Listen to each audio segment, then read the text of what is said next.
So I feel like it's only appropriate that since I have now triumphantly returned to RATSEC, we should begin with a discussion of Minnesota weather, which is so warm right now. It's in the 50s. I got to say, absurd. Climate change is bad. I want to be on the record. I'm on the record as against climate change. But it's not terrible in Minnesota. On net, it's terrible. But it has certain very localized benefits. It makes me sad and anxious. I hate it. Like every winter, I feel just this sense of incredible dread that is like in dissonance with, all of the sunshine and the flowers that show up earlier and earlier each year. Give me snow, man. Well, it's because you live in DC, which I feel like if I were in DC and I had warm winters, I'd be horrified because then I'd think, oh God, the summer's going to suck even more. Like that's the problem. I feel like. No, it's because I like cold. I like snow. I'm a Northeasterner. Then you were in the wrong city, my dear. I'm sorry. DC, having grown up here, I tell you, it's not a snowy city. It is a place of moderate climes. I think what you lose in places of moderate it climate. Is warmer, it is though, not a place of moderate. It is not a place of moderate climes. The summer except for the DC humidity. If you take the humidity out, it's moderate climes, extreme humidity. I think is what I'd say. But that's fine. Feels like a very gerrymandered definition of moderate. Yes, which seems very appropriate for our nation's capital. It does. I would just say, the thing you lose is the ecstatic highs and lows of extreme weather, which is, I think, Minnesota lives in, where my sense is like the first day that breaks 45 degrees, everybody is in like short shorts and out on, the green, sunning. And like, it's kind of like an Age of Aquarius music video sort of moment where there's just singing and dancing and people with flowery headbands everywhere. And then winter comes and it's just like everybody has to descend deep into the bowels of the earth for 4 months. And so you have that kind of like cathartic cycle that it's a little more exciting. It makes life like a little more notable, I will say. I will admit there is no joy like the joy of a Minnesotan in early May. Yeah, I believe it. I'm curious. It's just everybody's just drunk and crazy everywhere. Not even conditional on Lutheran introversion. It just like straight up people go nuts. It's really pretty. But fun. If we're being honest, it's a nice little flavor too. It kind of brings it out a little bit. I feel like the Lutheran guilt. It's like if you took Lake Wobegon, like it's Lake Wobegon kind of had a Girls Gone Wild episode. Is kind of what we're talking about here.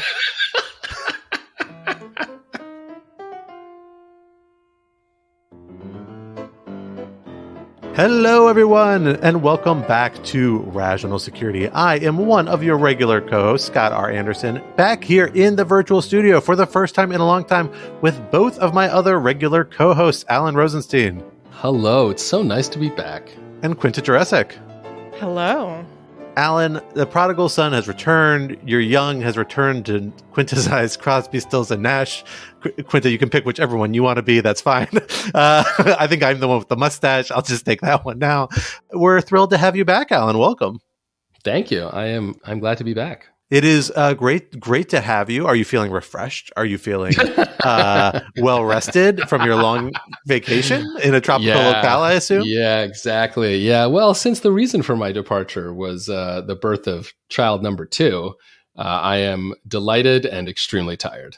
But I look forward to bringing the manic. I guess I'm not a new father. I'm a new. I don't know. What do you call it if it's when you're second kid? It's not new parent. It's renewed parent. Since I am a renewed parent, of an infant, I look forward to bringing crazy manic energy. Like at the library, we just didn't get around to reading that book the first time around. You're like, just one more go. Let's just do one more renewal. See if this time I'll actually read it.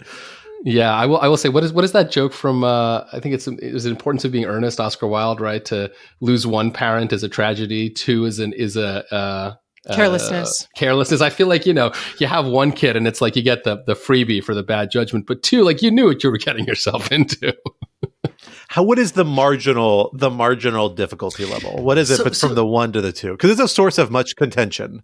Yeah, I've been thinking about this a lot. So on the one hand, I think having a second child, at least for me, has made me reflect on how over worried and how like way more stuff I did that was necessary for first kid. Like what was I so stressed about? They're incredibly simple. Like they just need to be fed and cuddled. It's just and like a squishy Tamagotchi. Yeah, it's extremely not complicated. But of course, now you have the toddler you also have to deal with. And like the poor toddler didn't sign up for any of this. Like the poor toddler just wakes up one day and is just no longer the most important thing in his parents' lives, right? And so I would say it's definitely not twice as hard. It's like 1.4 times as hard, let's say. But the problem, of course, is that I didn't have 0.4 of a child's worth of extra bandwidth sanity. Sanity. So it's an experience. I mean, I recommend it. It's very cute. I forgot. God, babies are cute. They really are. They're so cute. I mean, they have to be, given how useless they are. I think that's part of the biological formula. It's 100%. Yeah, that absolutely is part of 100%. The only reason we don't eat them is the 100%. But God, they're cute, and I think the older one enjoys having the younger one, and they got some very cute, very very cute pictures of the older one holding the younger one. I mean, there's a lot of parents trying to keep the younger one from falling off and stuff. It's good. It's good. Well, I am thrilled to have the band back together, as I'm sure the listeners are as well. Although we have done well, we hope, in your absence. But yeah, I gotta say, I've been listening to Rational Security quite religiously. It's a really good show. It's not bad. Now that you finally listened, you're like, oh, it's really good, right? Like I've just been listening as a listener for the last 2 months, and I mean, I almost feel bad about coming in and wrecking the great thing you got. You have with Molly and Natalie and Tyler and all the other folks, but it's good. Well, you record 5 or 6 hours of audio, and then Jen just works her magic, and somehow you get about 16 minutes of quality content out of it. All right, that's about right. And that's how we do it. Well, listener, we're thrilled to have you back with all 3 of us and be all here with you. But a quick programming note. Enjoy it while it lasts, because in a few short weeks, I am taking my own extended absinthe for the very same reason that Alan did, and that we are also having a second child come early to mid-March. So if you like the 3 of our voices, savor it for the next few weeks, because I will be gone for a while, and then I will be back, and then presumably Quinta will quit. And then from there, we'll see how things go. I'm going to go hang out with my dog.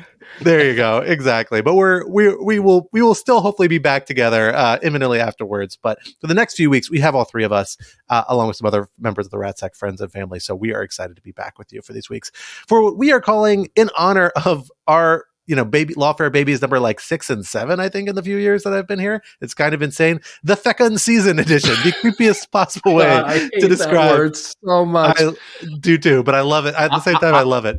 I would just like to say that my suggestion for the title was "Don't Worry, Elon, Lawfare is Doing Its Part" edition, and I'm going to go with that one. I was worried that would mean that people thought we were talking about fucking up Twitter, which we're also doing. That's fine. But the Fecund season is upon us here at Lawfare, and of course, let us enjoy it with some very weighty and a seasonal of the season decisions in national security news, because we've had a big week in national security news, lots of big items happening, a few big updates, and a couple stories we have been tracking that we think are worth talking about and stepping back in and visiting on. So let us dig into it. Our first topic for this week is losing the immunity challenge. Anybody watch? Is that show still on Survivor? I think it's still on. I think it's still on like 30 seasons. That's immunity. That's the Survivor thing. Anyway, I'm a naked and afraid guy. Oh, that is a better show. I agree. Earlier this week, the DC Circuit, that sounded much more lecherous than I meant to do when I said, oh yeah, that's a much better show. My voice just did a weird thing. I don't know what that was about. Between that and the fecundity. Yes, exactly. It's not healthy. Earlier this week, the DC Circuit rejected former President Trump's attempt to appeal the denial of his claims of presidential immunity to criminal charges arising from January 6th. That is a mouthful. That issue is now primed for the Supreme Court to take up, but will it? And what will it decide? Topic 2, Ordeal or no deal.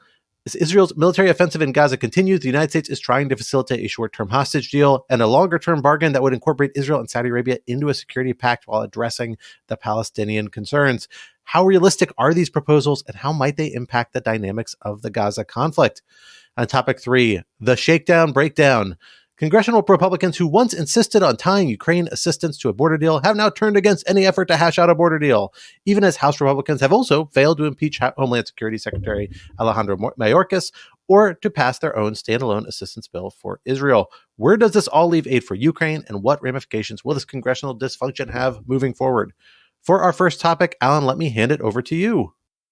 So on Tuesday, the DC Circuit issued a long-awaited opinion in United States versus Trump, the criminal indictment and trial of the former president for election interference and a variety of other sins emanating from his attempt to overturn the 2020 election. The issue is whether Trump was or is absolutely immune from criminal prosecution for acts taken in his official capacity while president. And in a very interesting, closely argued per curiam opinion, per curiam meaning that it was formally unsigned, which is essentially that all three judges on the panel decided to take sort of joint responsibility. We can talk about what the signaling of that is. And in this per curiam opinion, the court held quite conclusively that Trump does not enjoy this criminal immunity. So there's a lot to talk about here. I want to first actually turn to Quinta and just ask her to give a kind of overview of the opinion. Quinta, you and Scott and some other folks at Lawfare wrote a great overview explainer the same day that the opinion came out. So hopefully you can give us the kind of high level of what you all covered in that. I'm going to skip over the super sexy jurisdictional question, which Scott can talk about. You're no fun. Can't wait. I don't care about continuing this weirdly sensual episode of National Security. I don't care. I don't care about the jurisdictional question. Yeah. Boy, oh boy. The opinion is actually pretty straightforward.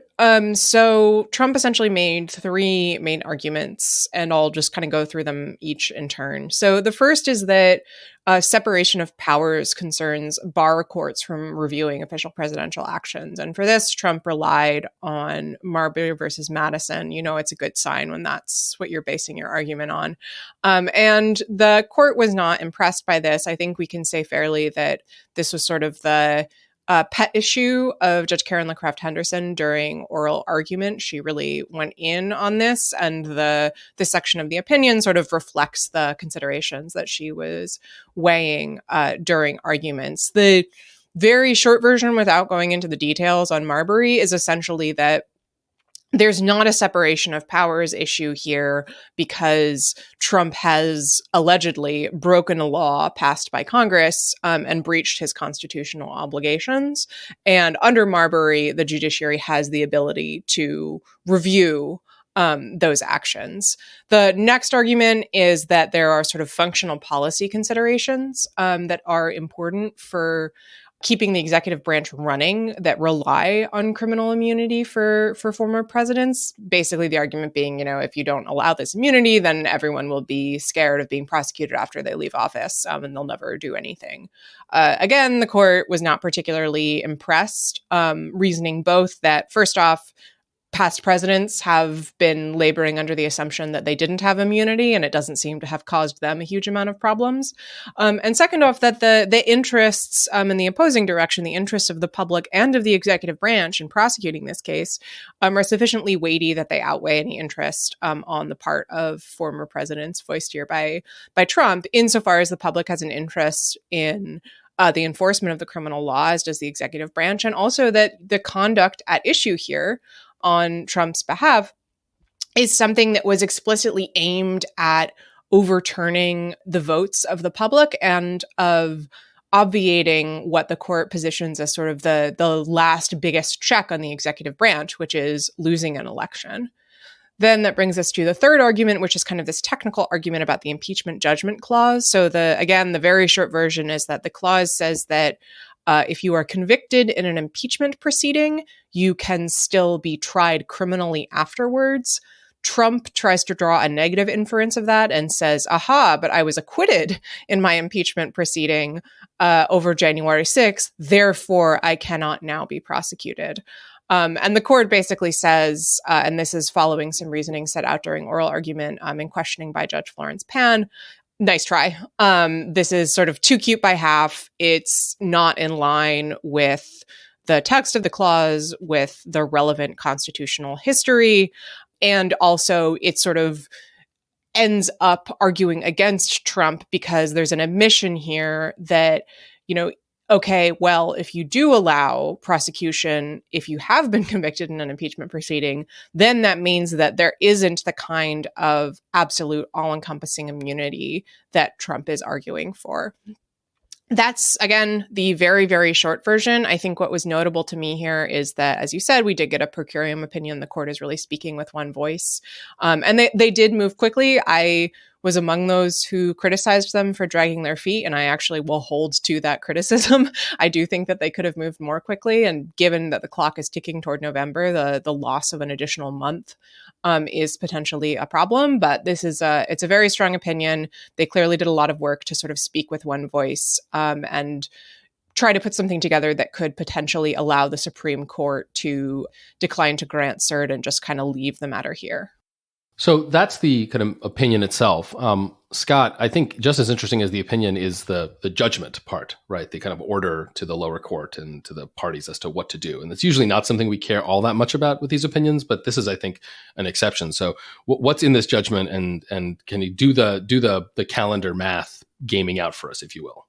Sure. It's a really interesting aspect here. It's often actually a really important part of these particularly intermediate court of appeals determinations is the judgment that often gets overlooked because it's not published as part of the opinion, and judges, for whatever reason, that's never been clear to me, don't always describe their judgments in their opinions. So the published parts you read as a law student or as a lawyer don't include that always.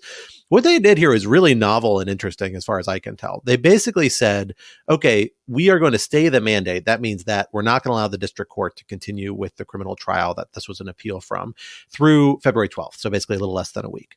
That hold of the mandate will continue if former President Trump applies to the Supreme Court for a stay pending a petition for certiorari, meaning if the president decides to appeal this to the Supreme Court and then ask the Supreme Court for a stay, we're going to continue to hold the mandate until the Supreme Court decides on a stay. That's not that unusual, other than the fact it really encourages Trump to move quickly on that initial request. But a request for a stay, again, is a much more constrained legal request than an actual petition for cert. So it's something that I think asking him to do that in 5 days isn't going to be perceived as unreasonable by most people, including the Supreme Court, importantly. What's really interesting was they did with the rest of the DC circuit. Remember, this is just a 3-judge panel. There's an option where you can usually, from an appellate court, appeal of sorts, actually potentially a petition for rehearing of a particular decision by the whole court, or at least all the active judges on a court. That's called a rehearing en banc, which is kind of an intermediate optional appellate stage that plaintiffs or parties can pursue instead of going to the Supreme Court or before going to the Supreme Court. In this case, they essentially said, hey, if you petition for a rehearing en banc or petition for a rehearing even with this panel, which is another option, 2 things that Trump may have been tempted to do if his main incentive is to delay, as we have been suspecting is the case, then the mandate will not actually continue to be stayed. It will go back to the trial court. So if you roll the dice on that, former President Trump, the court essentially says, this panel says, then you're going to have to deal with the fact that trial proceedings is going to continue unless and until both those requests are granted. This is a kind of wild thing to do, I think. Maybe there's an aspect of DC Circuit practice I missed, but I follow these things with enough closeness, I'd be a little surprised. Essentially, they're saying, if it's a high risk maneuver to try and seek rehearing in the DC Circuit, I think what this means is that this decision actually might, at a minimum, it means they're very confident that the DC Circuit as a whole is not going to take this up on rehearing en banc. But I think it might mean more than that. I kind of suggest it means that they may have floated this opinion by the rest of the DC Circuit before they issued it, because this would be a kind of disrespectful thing to do if they didn't have a strong sense that the rest of the court was already on board with doing this. Because essentially they're saying, we are going to punish a party for trying to appeal to the rest of you for your alternative judgment. And that's just a little bit of an uncouth thing to do if you didn't get sign off. We know the DC Circuit and other appellate courts do these sorts of informal consultations at times. Like there have been a handful of cases where the DC Circuit has occasionally gotten a matter at a panel and said, nope, we're going to go ahead and just take this en banc because we know there are enough other judges that care about this that are going to want to have a voice on it, that we're not going to bother with the panel phase. And so something similar, but in reverse, might have happened here. We don't 100% know. But I think that actually might help explain the delay. And in my mind, frankly, if it's a month delay, but it got you in a position where you can credibly cut off the possibility of a rehearing en banc, that is very much a net time savings because the period to petition for those things itself, I believe, is 45 days, 45 or 60, I can't remember. So it's substantial. That on top of the time to coordinate a per curiam opinion between three judges that are ideologically diverse, fairly bipartisan. Judge Karen Henderson, who's on this panel, traditionally very conservative judge, very protective of presidential prerogative, and a very wordy writer who really likes to write her own opinions. So getting her on board, I suspect, was a heavy lift, even though she clearly agreed with the other judges from oral argument from a month ago that we were well aware of. So long story short, I'm seeing the product now. I get why it took a month, and I still think it might be a pretty substantial net savings. Where this leaves us time frame wise, I think depends on what the Supreme Court does. Supreme Court can consider, exactly the stay in the first place. They're going to get that request in 5 days, almost certainly. That's what the panel decision has kind of laid out. And then they can move on it relatively quickly or not. It is stayed pending the resolution of that. It's the mandate's held as soon as President Trump applies for it. So that's probably going to be the first thing they do. That requires five justices, to agree we're going to issue a stay. And in theory, they're supposed to weigh the likelihood of success on the merits and the likelihood of receiving cert or giving cert into that formula. Although I think in practice, justices tend to be a little loosey-goosey with when they stay things in many cases, as do judges at the lower level. Regardless, and then at some point, former President Trump will file a formal petition for cert. That's the thing that actually lays out the arguments. Here's why we should give us cert and take up this issue. That only requires 4 justices to agree to grant cert. But for that, you're going to have, I think, 2 months, 60 days to petition for. I have to check the time on that. I feel like I think it's 60 days. Do you guys know off the top of your head? So I'm not sure, but I know that the court, they can expedite if they want to, right? And we've seen that before. Oh yeah. So they could move things a lot. Like I think that there's a lot of calculations being flung around about, this is going to take 1,000,000 years because he has 60 days or 90 days or something. But they can speed things up if they want to, and they've certainly been conscious of the timing in the past.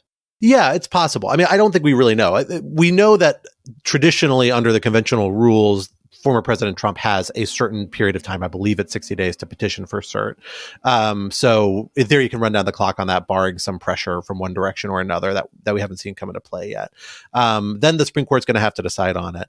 Then we'll have a period of decision where the Supreme Court will actually come back. But the Supreme Court may decide sooner rather than later. And if they decline to stay the mandate, meaning if they decline or reject the motion that they will almost certainly receive in 5 days, then this goes back to the trial court. Now, it's possible that you'll have 5 justices for that. You will not be able to get 5 justices to stay the mandate, but you'll still get 4 justices to grant cert, meaning you'll get a Supreme Court decision where they can address some of these other issues, but 5 justices didn't think it was likely to change the outcome, and that former President Trump is likely to work this out on appeal. And so that means the trial court can then proceed. So we might know soon, potentially as soon as 6 days, that the Supreme Court moves extremely quickly, that this trial can then restart. And then you have to take kind of the time that's already been lost during which trial proceedings were held up by this appeal onto probably the existing original March 4th trial date. So then, that pushes it out another 30 days plus the time, whatever the deliberation time over this motion.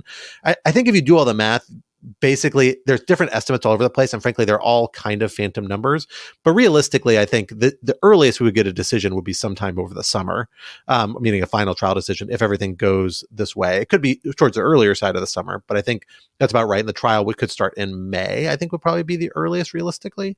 Then it could go further than that. It could go if Supreme Court remands certain issues back to the DC Circuit, which is possible. Then it could drag out even further. So it all depends on really how the Supreme Court decides to structure its approach to this issue. And I will just say on the timing point, Scott, that's insane timing. I'm not saying that's bad timing, but Trump has effectively now pushed his trial to the worst possible time for him. And again, I'm fine with that. Yeah, right. Not just worst possible time for him, who cares, but really the worst possible time for Republican voters, because they may really be in a situation where they will have just nominated this guy to be their presidential nominee. And then he gets convicted, right? And then they're extremely screwed. And again, right, I'm not going to cry too many tears over that, but there's a little bit of a be careful what you wish for aspect here. Getting back to the opinion, though, for a second, so we've talked about kind of the timing in terms of cert, but we should talk about whether the Supreme Court should, in fact, take up cert. And here I want to reference a very interesting piece that Jack Goldsmith wrote for Lawfare, arguing that although he thinks the opinion came to the right conclusion, he thinks that for a number of reasons, the Supreme Court should should actually hear this case, right? In part because this is just a very important issue of federal law, and that is one of the standard bases on which the Supreme Court is supposed to take cert. And beyond the issue of just simply being an important federal issue, Jack argues that because it touches on kind of obliquely some other related legal issues, in particular, the question of, as a matter of statutory interpretation, when does a generally applicable criminal statute actually apply to the president, that for those reasons, the Supreme Court should take up the opinion and hopefully kind of deal with those kind of collateral issues maybe as well, because it's have an opportunity to do so. I'm just kind of curious what you, Scott and Quinta, think about both the likelihood of the Supreme Court taking this issue up and also whether they should. And the last thing I'll just add to this is, I'm old enough to remember when the Supreme Court declined to take up this issue in the first instance, despite special counsel and wizard. I'm so glad I can refer to him as wizard again. I missed that. Special counsel wizard Jack Smith asked the court to do that, just skipping over the DC circuit. They declined, and I wonder if you think there are any sort of tea leaves to be read from that initial decision. Yeah, I do think that the fact that they denied cert before judgment certainly adds weight to the argument that they might deny cert here. I don't know how much weight it adds, but if I had to bet, I would bet they deny cert. I think that maybe they wouldn't if they weren't also hearing this 14th Amendment case. But to be completely honest, I just think John Roberts doesn't want to deal with this guy. Like, why would you take up another case involving Donald Trump? But is it up to him? I mean, if it's just John Roberts and the three liberals who don't want to take it up, I mean that leaves 5. That's enough for cert. Well, right. But if you look at the way that the DC Circuit opinion is written, I think it's very clearly written to encourage the court to deny cert if indeed it wants to do that. There are citations in it all throughout to opinions written by Kavanaugh, by Thomas.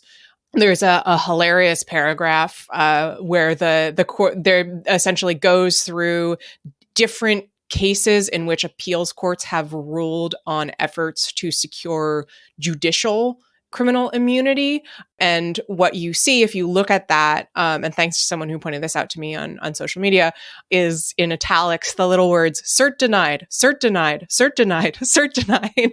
So there's certainly an indication that this is kind of an escape route if the court wants to take it. I do think that from the position of kind of thinking about the legitimacy of the court, which I do think that other justices, in addition to Roberts, are also increasingly concerned about, frankly, in the aftermath of Dobbs and in the wake of all of this reporting about money in the court, that there's a real incentive to just say, like, we're not going to touch this one, especially given that they're now stuck with the hot potato in the 14th Amendment case. I mean, Jack's article is interesting reflection on sort of the equities that OLC has, the Office of Legal Counsel within DOJ has in this opinion, insofar as what he's arguing is essentially that as I understand it, the DC Circuit ruling is going to cause a lot of problems for internal OLC interpretations about how to interpret generally applicable criminal statutes when it comes to the president. But given that OLC is clearly on board with what Smith is doing here, and Ben and I have written a little bit about why we think that, I find it hard to imagine that in and of itself is going to be enough to kind of push the court to take this issue on, particularly because I don't think Smith doesn't want them to grant cert. He's not going to make that argument. Yeah, I generally agree with that. I want to go back to the idea of what the court has done here to lay out why it is setting itself up to grant cert. I think it goes a lot more beyond just signaling like, hey, here's this option. When you're a judge, you can kind of approach decisions in at least 2 different ways strategically, right? One is you can try and lay out what you think the legal standard is.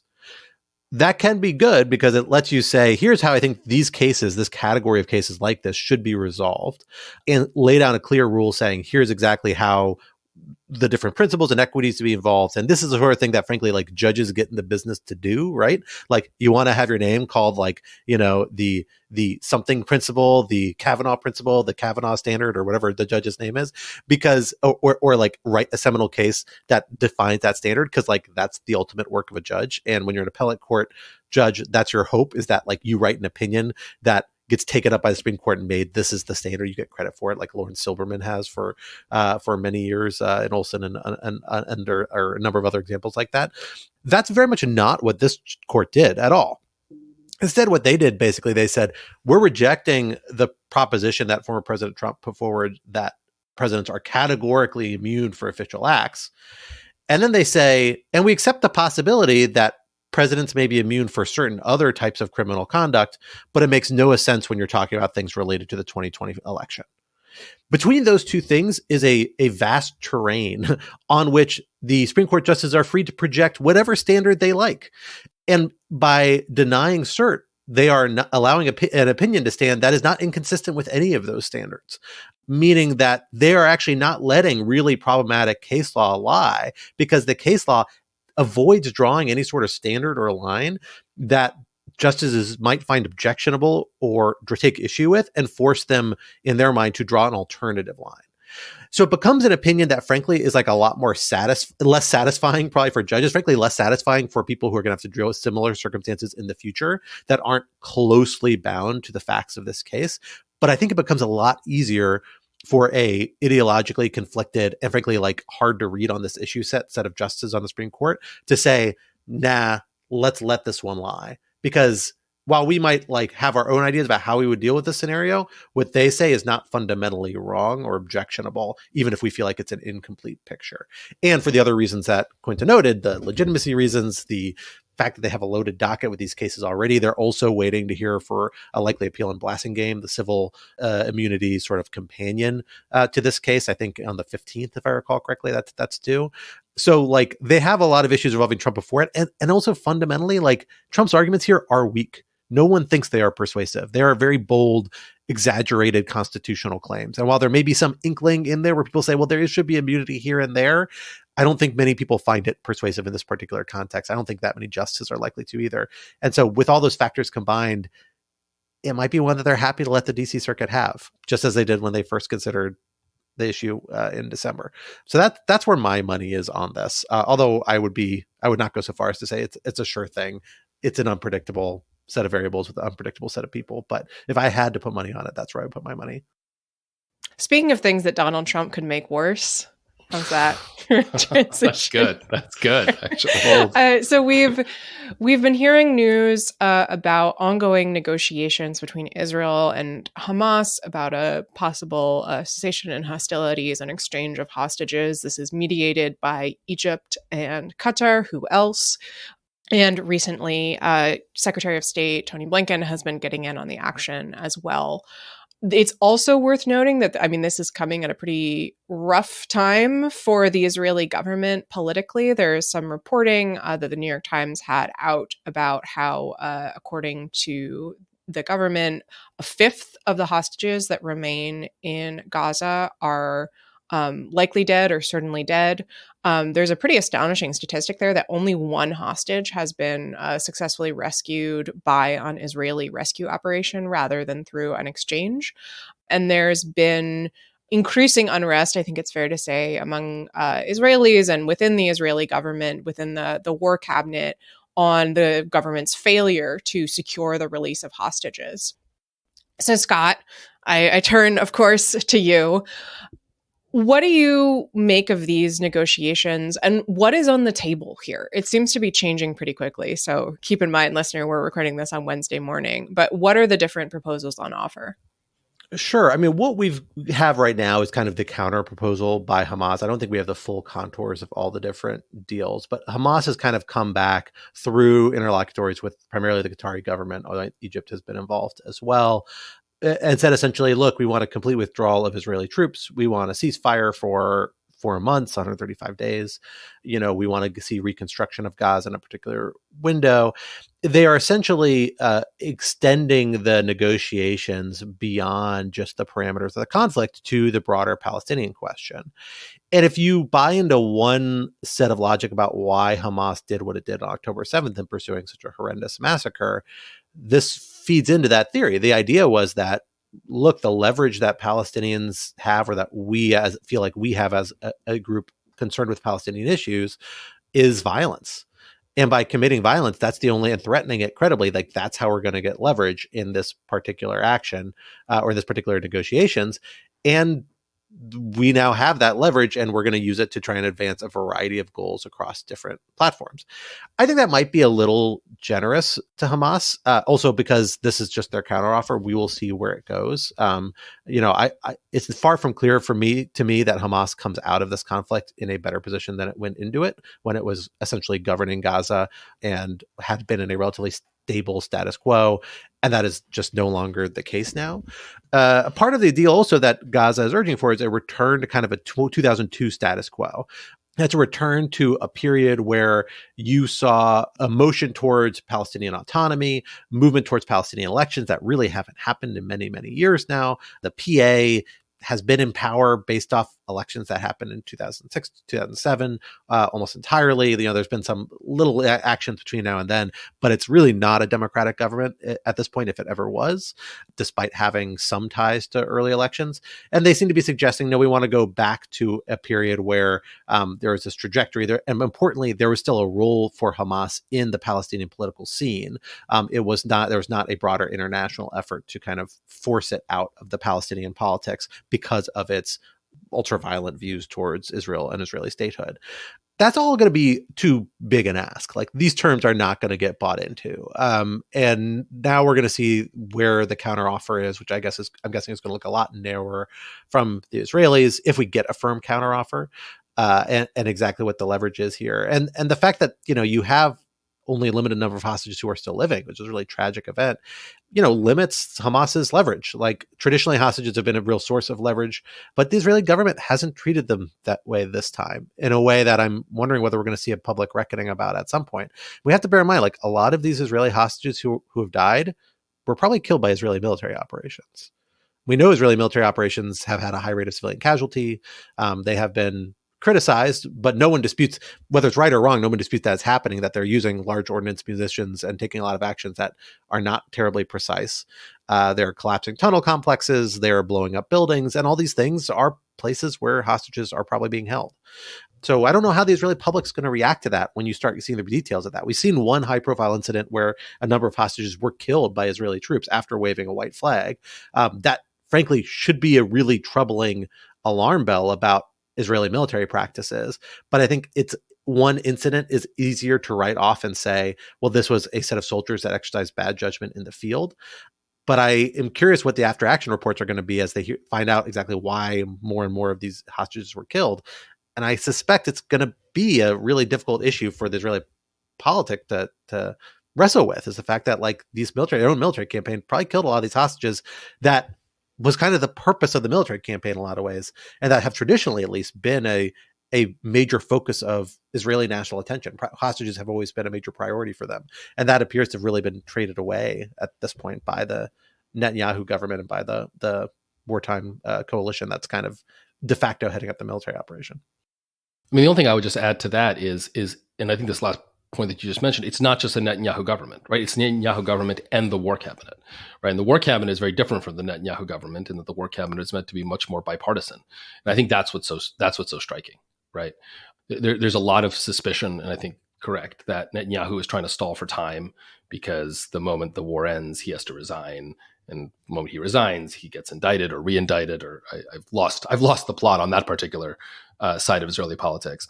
And so, if it was just Netanyahu, you could sort of make that kind of cynical calculation there. But it's not just Netanyahu, right? I mean, and I do think that this reflects a potential shift, right, in Israeli attitudes towards hostages, and not a shift that's going to be uncontroversial. I'm not saying that all of Israeli society has swung from the sort of, I think, pretty extreme end of, like, we will turn the country upside down if there is one hostage, right? Which honestly does seem to be the position for many, many years, all the way to, well, once you're a hostage, we sort of have to write you off because we just don't negotiate with these folks. But I just think it's notable that this is as much, if not more, a war cabinet decision, I think, than it is even a decision from Netanyahu. Well, I want to ask about that, actually, because I know there's been discontent within the war cabinet. So I think the lead voice I've seen on this is Gadi Eisenkot, but there's been a lot of frustration and sense that, perhaps Netanyahu is stalling. Scott, is this putting his hold on the government in any kind of danger, or is he really going to be able to kind of ride this out? It's a real question. I think you'd have to be a closer follower of Israeli politics than I am. And I suspect even for people who really follow it very closely, it's a big open question. I mean, Netanyahu is an incredibly savvy guy who's willing to engage in a lot of brinksmanship and make a lot of political decisions other people wouldn't be willing to stay in power. You know, you can see his political evolution, and he has been siding with people further to the right and groups that he criticized just 5 or 10 years earlier as being radical and uncooperative are now in his governing coalition. And who knows where he goes on this. It really reflects that kind of fundamental problem here, which is that Netanyahu's whole government, his whole premise has been built on the idea that we can ignore the Palestinian question, we can resist it, we can assert our preferences by force. That was true before the Gaza conflict. You know, Netanyahu has overseen the not subtle drift away from the Oslo process and the idea of a Palestinian state that the Israeli government has been on for the last 20 years, really, 15 years, certainly. And that is, you know, been an electoral winner, for lack of a better way to put it, like a close one, not an overwhelming one. I think a lot of Israelis, and we saw a really articulate, I think, interesting foreign affairs article written by Aleph Ben, who's the editor-in-chief of Haaretz. I think a really insightful guy I've had the opportunity to chat with once or twice, and a great voice on this, like laying this out in some detail. Like, they're very articulate people who think there are real problems with the way Israeli are approaching this conflict. But I think Netanyahu sees political advantage in it. And I think what we're beginning to see is Netanyahu is trying to run to the right of the war cabinet. He is, and members of his coalition are openly doing things that the exact things that are getting Israel in trouble before the International Court of Justice, about having meetings where cabinet members are going to meetings discussing about resettling the Gaza Strip with Israeli settlers that were taken out during the withdrawal by Ariel Sharon. You know, they're openly talking about the benefits of forcing Palestinians out of Gaza Strip, resettling them on an island in the Mediterranean or in the Sinai Peninsula, right? They're courting these ideas that are well outside of probably what the war cabinet is considering. I don't think Benny Gantz is going to co-sign on those things, but they are have political salience. And as long as those things still have political salience and he still sees advantage in it, any sort of deal that moves away for this is going to be really hard to see the Israelis buying into. Maybe that's not a problem for this hostage agreement. Like, some hostage agreement could still come out of this. We saw one just a few months ago that saw a lot of hostages returned and a real ceasefire that was meaningful. And I suspect we'll see something similar to that, especially because Israeli military operations are like kind of reaching the point of marginal return that is more limited. But it's a big deal for the broader peace deal. We know the Biden administration's trying to still work out some sort of Saudi-Israeli normalization deal that now incorporates this very tricky Palestinian question. Frankly, it sounds a lot like the deal they were working on before the Gaza crisis, before October 7th, that they are just now trying to turn into a solution for Gaza on October 7th in a way that I'm not sure makes a lot of sense. Or makes it politically feasible. But the key point there is that you really need the Israeli political base to shift how they think about these issues. And I don't think that's clearly happening. At least Netanyahu doesn't seem to, because he's still running in the same direction he's always run into, in hopes that that's what's going to save him. There's also been reporting about negotiations between the U.S. and Arab states, in particular Saudi Arabia, some kind of agreement that might allow the magic words in the Financial Times, the creation of a pathway for the establishment of a Palestinian state. Scott, what is this, just complete fantasy that seems a bit far-fetched to me, but maybe I'm just thinking small? It's a fair question. And, you know, this has been a new version of the plan that I mentioned earlier about the Israeli-Saudi deal that was in the works before October 7th. Before October 7th, remember, there's been months of chatter about the idea of Israel and Saudi Arabia entering into some sort of joint collective security arrangement guaranteed by the United States. Probably the United States would be it'd be more like a separate arrangement with each country, but as an incentive for them to normalize relations. It was going to be the Abraham Accords plus, like the diplomatic accomplishment that does with Saudi Arabia, the much more important state, that the Abraham Accords did with a number of other smaller states in the Gulf and in the region. And now that has been kind of incorporated into the Gaza dispute, because now they're saying, well, Saudi Arabia can help fund reconstruction of Gaza. It's true they can, and they probably will at some point, although they will certainly have political concessions on that. And the idea is essentially we're going to do that same deal with the security architecture, but we're going to incorporate it now, a commitment from Israel and backed by the United States, backed by European powers, to a real pathhood to statehood by Palestinians, beginning with actual recognition of a Palestinian state, albeit one that does not have the ability to defend itself. It will not have a military. It's still that Oslo formula where it's autonomously governed but doesn't have its own defense capabilities. And that you would take that recognition, that would bring with it various kind of international rights and duties. It would be a big step towards the Palestinians having their cause of nationalism acknowledged by the international community, although a lot of the international community already acknowledges that and recognizes them as a state. It's worth noting. But if the United States took that step, lots of European governments would follow. Almost certainly would be a tipping towards there being recognition by a Palestinian state by the vast majority of countries in the world.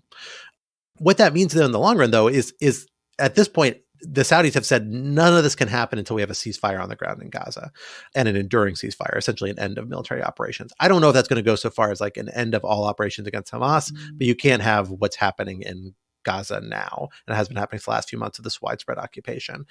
And that gets back to this domestic Israeli political question. Like, to be able to make this happen, you have to think that the Israeli, body politic wants normalization with Saudi Arabia enough that they're willing to compromise on the Palestinian status question, which again, we've seen kind of the political views of at least the leadership in the Israeli government, backed by repeated electoral victories, shift hard away from. So accept compromise that and accept a ceasefire in Gaza. Whereas right now, it seems like a lot of Israelis actually still think the Gaza military operation is appropriate and ongoing. Again, I think that is one view that may well change, because as the operation goes on and it's not clear what it's accomplishing, that will get difficult to sort of justify, particularly if you start getting stories about more and more hostages being killed by Israeli military operations. But nonetheless, right now, it's not there yet. And so you're really making a hard bet on both Saudi Arabia and Israel switching their kind of existing political views on this. I think The Economist, in their summary of it, quoted I think it was a quote for senior administration official. It basically gave a 50-50 chance of both. So it's a 1 in 4 chance of this actually playing out. And so it just strikes me as a little bit of a Hail Mary pass. I think everybody says we need strategic vision, and this is the strategic vision. I'm not even sure it's the wrong one, because I don't know what else you can do with this in the medium to long term. But I think it would be naive to think of this as a super optimistic or likely path to a clear resolution of these issues, without a lot of just commitment by the United States to go and make hard decisions and do things on this issue set, particularly around the Palestinian question, that Israel isn't going to like, and it just seems unlikely to like in the near term. And that's not clear that the political will is there yet. We saw this executive order about targeting violence in the West Bank by settlers. Maybe that is a step in that direction, but I don't think that alone will be enough. So it's a formula that strikes me as a very optimistic one, and as a little bit of a perhaps a pipe dream. Not to say that, again, it's a bad strategic goal to work towards, but it's not something that seems likely enough in the near term to actually answer the immediate problems on the ground. And that's why I think we're seeing a lot of these negotiations focus on the ceasefire, even as this other broader deal still hangs in the background, as it has for months and kind of years now, really dating back to the Trump administration. Speaking of intractable problems, let us go to our nation's Congress here just down the road from us, from the Brookings Institution, from my home here in Washington, D.C., because we have seen a fairly chaotic couple of days coming out of the Republican caucuses in both the House and the Senate. For months now, we have been talking about the need to provide additional assistance to Ukraine. The Biden administration is all on board for it. Senate Minority Leader Mitch McConnell is all on board for it. They have been some of the most vocal supporters of this assistance. But we have heard Republicans in particularly the House, but also in the Senate, saying, we can't just do this on their own. We have other agenda items we need to make a priority, particularly the border and immigration. We need to get this deal tied to a border deal. We need to link these things together. And by the way, let's throw in aid to Israel on top of that, and let's throw in aid to Taiwan as top of that, more or less as sweeteners for certain pockets of votes of people who might feel strongly about the border, also feel strongly about Israel, and feel strongly about Taiwan. That deal has been in the works for months. We've seen a gang of three, as I like to think of them, a troika of senators working on some sort of compromise, particularly around border issues, which is kind of the most complicated from a policy perspective. They rolled out this proposal earlier this week, and it was almost immediately declared dead by both the fellow senators and members of the House. Republicans in the House said, we're not interested in any sort of dealing on the immigration or on the border. That is coming just a week or two after we heard reports that former President Trump said, I want to make this an election issue. Don't make deals on the border or immigration, undercutting the suggestion that that was an appropriate trade to be made for Ukraine assistance. And when the House came out and said, we're not interested in this deal, now it sounds like Republican senators are saying, well, we don't want to vote for this deal and put ourselves out there against our party and against potentially our party leader if we don't think there's a chance of actual law being made, more or less shifting blame to the House, but nonetheless not being willing to move forward on this sort of action themselves. Now it sounds like Senate Democrats are getting ready to put forward the aid package without the border deal, going back to what was the plan the Biden administration asked for at the end of last year, which is straight up assistance for Ukraine, now paired with some assistance for Israel and for Taiwan, I think is still in there as well. But we don't know where any of this is going to go. We'll see some votes on it later today. It is all around a bit of a mess. Quinta, I want to come to you on this. This is a pretty messy situation for Senate Republicans, for House Republicans, for lots of other people. It's mixed in, by the way, I didn't mention this, to a failed impeachment of Homeland Security Secretary Alejandro Mayorkas. It's mixed in with a bunch of a failure to pass a standalone Israeli assistance bill, even through the House.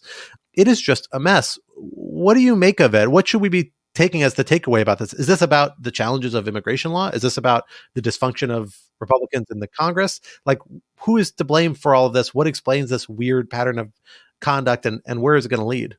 Democrats in disarray. Obviously, this is a Democrats in disarray story. There was an excellent New York Times headline. I say that sarcastically. That was something along the lines of like, failure of immigration bill shows the difficulty of compromise. Like, doesn't the failure of anything involving two people demonstrate the difficulty of compromise? Kind of. Look, like you ask me for something, I give it to you, and then you slap it out of my hand and punch yourself in the face. Like, I guess that's a failure of compromise. Hey, be careful when you're talking about my toddler, okay? But look, so in all seriousness, like, yes, there is a like clown show aspect to this, but it says nothing good about Republicans in Congress. There's some interesting quotes about Senate Republicans who are basically saying, look, like the House Republicans are driving the bus and they're insane. So the bus is just spinning around in circles, essentially. But I do think that it's worth, I'm going to be the naggy scold here and say that I think it's worth focusing just for a minute on the substance, right? So it seems like now, because of some machinations by Senate Majority Leader Schumer, there may be another route to get Ukraine aid through. I'm going to not talk too much about that because it is being negotiated as we're recording. So anything that I say now will be OBE and will probably change 5 times by the time that you hear this. But when it comes to the border issue, I mean, look, there's a very good point that was made on Twitter by Caitlin Dickerson, who's an excellent immigration reporter for The Atlantic, which is essentially that, like, it's easy to kind of laugh about, you know, how ridiculous this is and how the GOP was asking for some kind of reforms around the border. They were handed those reforms and they declined to take them. But on the substance, this was like an aggressively right-wing bill when it comes to how we think about the border. And it really underlines how, in a lot of ways, and I've said this a million times, Stephen Miller has won. The ideas about border enforcement and asylum that would have been far, far, far to the fringe under any administration before Trump are now so mainstream that they're being accepted by Democrats as a negotiating. No, they are. And the Democrats were not asking for anything along the lines of a pathway to citizenship, anything like that in this legislation. To be clear, because somebody always makes this point when I complain about immigration legislation, I'm not saying there aren't problems with the immigration system or with the way that the U.S. handles asylum claims at the border. There are. But I think it's important to distinguish between the actual problems that exist and the problems that this bill would address, which are not the same problems. This is in the realm of saying, do something and waving your hands around and creating a posture of, harsher enforcement, keeping people outside the country that doesn't actually do anything about the enormous backlogs that exist in the in the asylum processing system already. And so I do think it's important to keep in mind that, it's not just that Republicans were offered something that was right down the middle of their policy priorities and rejected it. It's that even if this deal had gone through, it would not have solved the problem. So obviously, I agree with you that this bill represents a much more restrictive vision on immigration than we've had in the last several years from Democrats being willing to consider. I guess I would quibble a little bit with your characterization that this is like the victory of Stephen Miller think among Americans or among Democrats in the sense that first, this idea that the Democrats are the party of are a profoundly pro-immigration party, like that is relatively new. Like that is just not historically been the case. Obviously, it's certainly been the case probably since 2000, since Obama. Like all those things are true, but this idea of Democrats as self-consciously the party of, I don't want to say open borders, such a fraught term, but like the extremely welcoming of immigrants, that's a new thing, and it's just not been historically the case. The other thing that I would say is I think that Biden is not simply doing this to try to get aid to Ukraine. I think he's doing this in part because he realizes that he has a lot of vulnerability, not just among Republicans, who cares, are not voting for him, but among independents and even some mainstream Democrats on this immigration issue, right? I mean, one thing that's been just really remarkable over the last year is seeing the response of blue city mayors and other leaders to what happens when they experience a large influx of asylees. Now, well, again, right. When people are put on a bus, driven to a remote location in your city that is not anywhere near the services that they need, and dropped off, yes, that creates a problem. But I think that's a caricature. I mean, obviously that has happened, right? We're not just talking, but what you're describing is the Martha Vineyard, like the Martha's Vineyard. It happened in DC repeatedly down the street from me. Let's say you didn't have red state governors, right, pushing this, right? You would still have a relatively large inflow of migrants and asylees going to a lot of these cities, right? Because that is where there are social supports. That's where a lot of these communities are, right?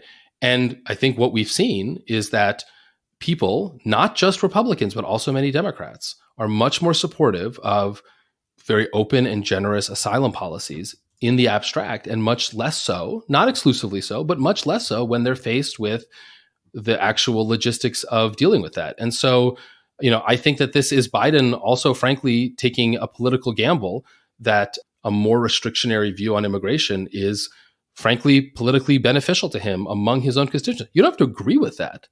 But I don't think this is just like a right-wing plot. I mean, it's just not. No, what I'm saying is that U.S. positions on immigration across the board have moved to the right. Yeah. With that, if you agree, yeah.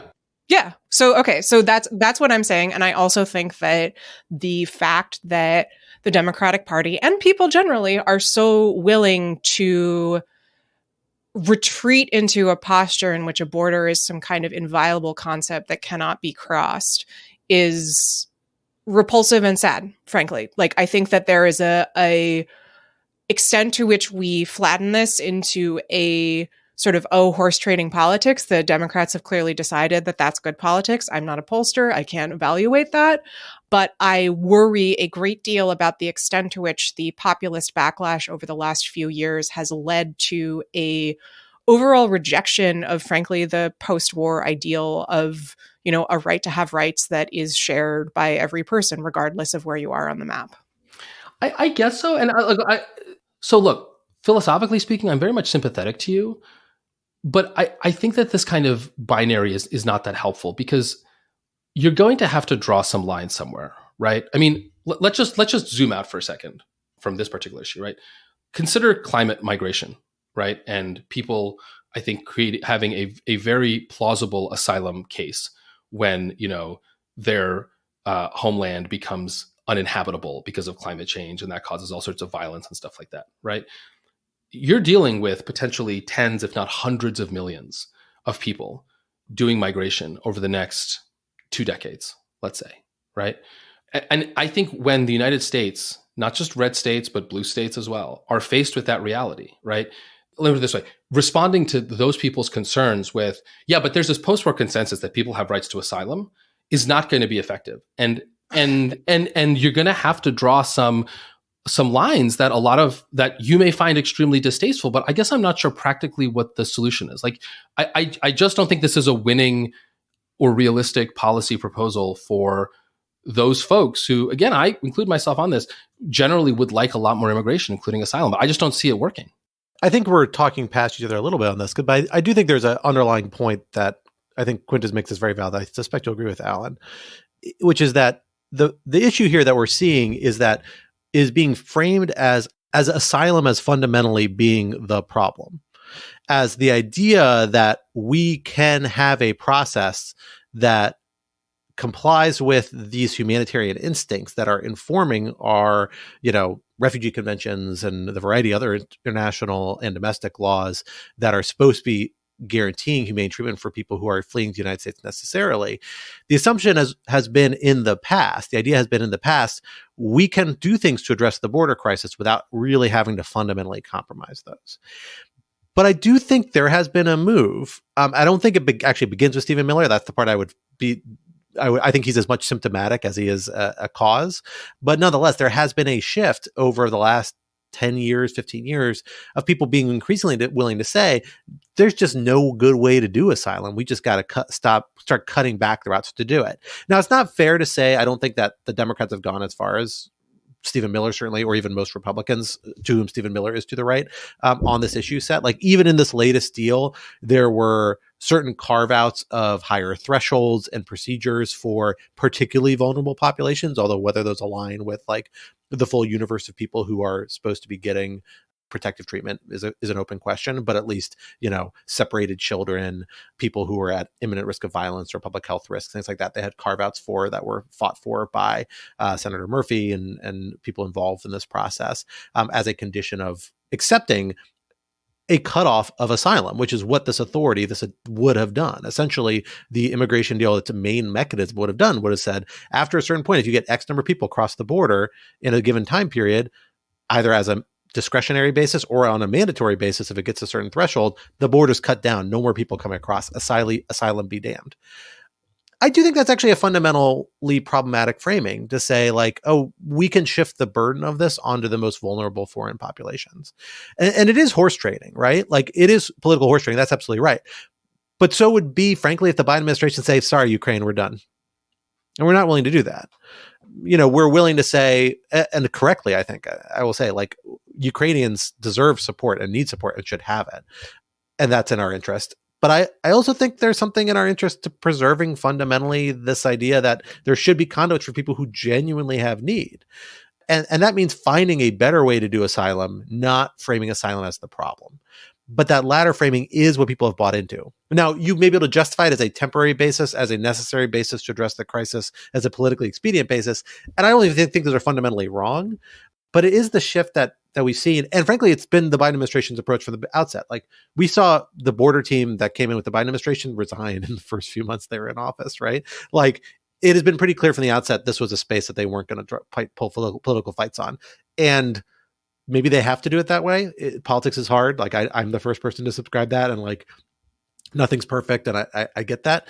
But it sucks when you care about this population of people that is being disadvantaged of this for political reasons in a way that we really did think 30 or 40 years ago, we had all agreed as an international community that they deserve better than that. Does that sound right, Quinta? Does that seem fair? Yeah, that's exactly right. And the sort of slow motion destruction of asylum and consensus moving against sort of the viability of asylum as an option is exactly what I mean when I talk about the collapse of the post-war consensus. And to be clear, I'm not just talking about the United States here, right? Like a lot of European countries, their preferred border policy is literally let them drown. So this is a global problem. And I also think, like, yes, it's linked to climate change. And when people talk about the worry that climate will lead to a hardening of borders and a movement toward a sort of fascism is a hard word, but that mode of politics, this is what they are concerned about. Yeah, I think all that is fair. I think it's a very clarifying conversation to me. Again, none of what I'm trying to say should be meant to say that, oh, the Republicans are putting forward this plan in good faith, and of course not, right? But like at some point, it's just not. I'm not that interested in talking like for the 87th time about how the Republican immigration plan is bananas. My interest is more broadly the idea that, you know, and maybe this is from where I sit as like a law professor that reads, you know, immigration scholarship, and you know once a month reads an article saying, look, you know, asylum. The very concept of asylum should be expanded, you know, 10, 100, 1,000 times because, right? And I'm not belittling these arguments. I'm very sympathetic to them because if you were to actually say, what is the class of people, right, that can credibly claim, right, true misery in their places of residence, right, danger, broadly defined, it is actually a massive number. And my concern is that the bad faith and the kind of clown carness of Republicans may blind some people on the other side, or may get them to underestimate the challenge of crafting a asylum system that is, on the one hand, actually responsive to the plight of these, you know, millions, tens of millions, potentially hundreds of millions of the most disadvantaged and marginalized people in the world, with the realities that countries don't generally like taking that many people in, and simply saying, yes, but we all agreed in the post-war situation, there was this post-war consensus, just repeating that over and over again, I don't think is going to get us there. And so that's what I'm trying to just point to, right? Look, and when we have that debate, I will happily be on the side of, you know, we should just let more people in and we'll just deal with it, right? But I think that's a debate that's going to have to happen, and it's a real one. Well, folks, we are out of time together today, despite this very happy reunion, and feeling very much back in the swing of things in our conversations.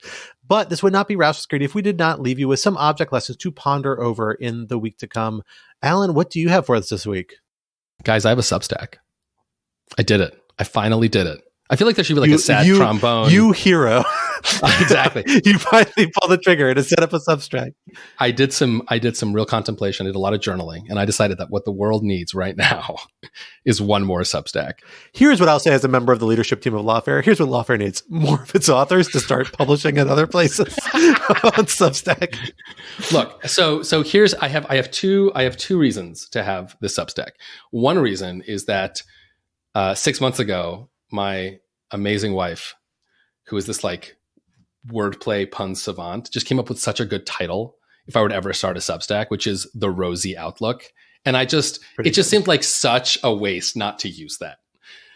So that's one reason. And the other reason is, more substantively, couldn't go with rose-colored glasses. It could have gone with that's pretty good too, actually. That's pretty good too. And the other reason is I actually really like email newsletters that just collate random links to things. Like I find that so useful. And I actually really like kind of through the week, just jotting down cool things I've read and stuff about them, a sentence or two. And so like, it's a fun thing for me to write. And hopefully the 4 people so far who have subscribed to this Substack might find it useful. I expect it's going to be 6 people right after, because you, as my friends and co-hosts, are contractually / morally obligated to subscribe. Look, free, I subscribe to you. I subscribe to Yes. Definitely free. Okay. Yeah. So anyway, come join. It's some links, some thoughts. All right. I have thought about setting it. Do you have a Substack, Quinta? I feel like you could have a Quinta has a Substack. I had one. I'm subscribed to it. I haven't sent anything out in a million years. Well, so I created one because when Twitter was first going under Musk, I wanted to collect an email list essentially, but I haven't posted in a while. And part of that, sorry, Alan, is that they've come out as affirmatively pro-Nazis on their services. They are not affirmatively pro-Nazi. Okay, we can have this conversation later. I gotta say, as much as I love Casey Newton and Platformer, I am so unimpressed with that particular stance. God bless Substack and what it's doing. And if there are 4 Nazis on that platform with 17 followers, that's a price worth paying. We can separate substantial misrepresentation of the reporting there, but separate conversation. Is Platformer still on Substack? It is. No, they moved because moved of Casey's reporting about this. Casey, who, by the way, is like the leading tech reporter on content moderation and knows this stuff. I think Casey's great, but I don't have to agree with his normative takes. See, Alan and I haven't been able to argue like this for a few months, so we're just getting it all out now. I really miss this. I'm glad I brought up social media. That's great. That's awesome. The thing to really get heated about, social media, guys. Not only have we not been able to argue, but I recall a few instances during my absence where Quinta went out of her way to agree with me on RATSEC, and I just thought that like something horrible had happened. Like I was so confused. She was like channeling Alan, and I was like, oh no, something very bad has happened. This would be so much less awkward for me if it happened while opposite over day. Here. It would be great. Well, Quinta, what do you have for us by way of object lesson this week? Mine is really boring, and I apologize.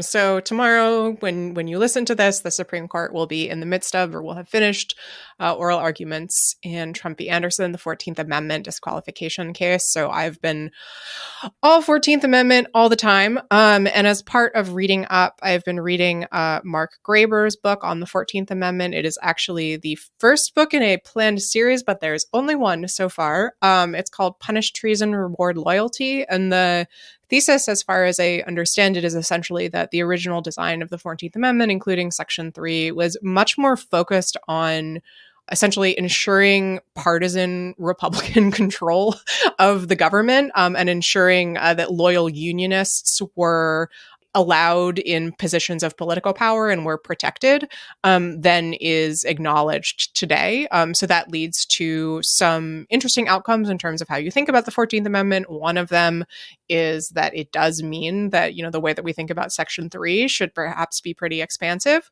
in terms of who it disqualifies and why, but it also turns on its head, I think, some contemporary thinking about the role of sort of protections for freed people in the 14th Amendment and what that means. So super interesting and thought-provoking. I've definitely been enjoying it and recommend if anyone really just wants to nerd out on the 14th Amendment.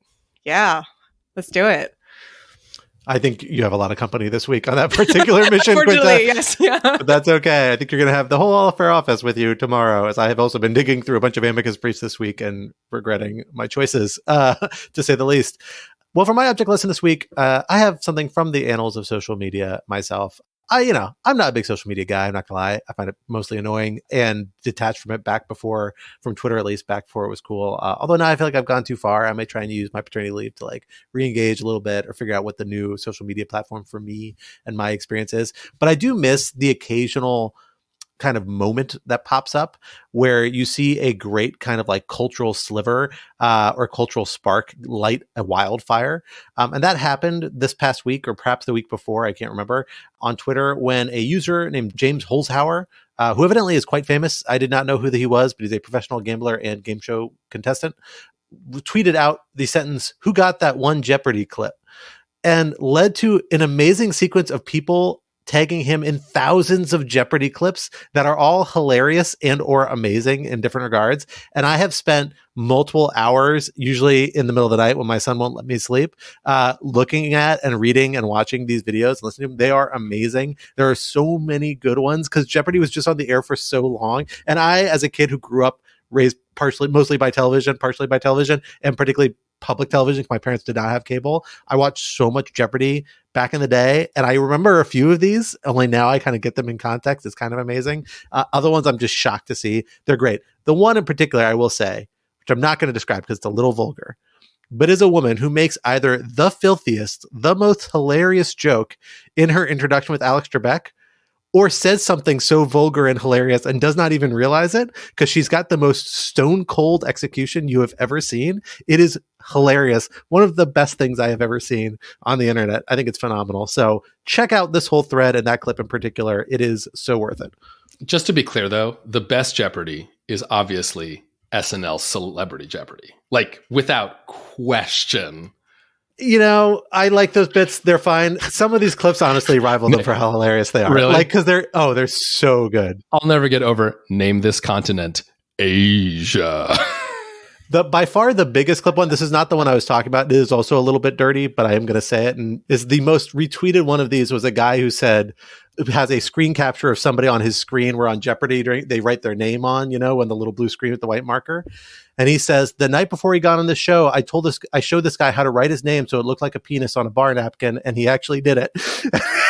And so that's how he has written his name on the Jeopardy screen. That's pretty amazing. And that's not even the one I'm talking about of the vulgar, hilarious Jeopardy moments. So prepare yourself. It is pretty phenomenal. Well, folks, that brings us to the end of this week's episode. But of course, remember that Rational Security is a production of Lawfare. So be sure to visit us at lawfaremedia.org for our show page, for links to past episodes, for our written work and the written work of other Lawfare contributors, and for information on Lawfare's other phenomenal podcast series, including The Aftermath, now out in season 2.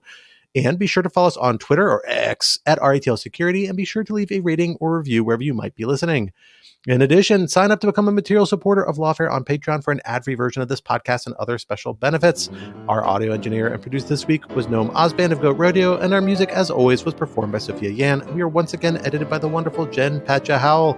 On behalf of my co-hosts Alan and Quinta, we're back. I am Scott R. Anderson, and we will talk to you next week. Until then, goodbye.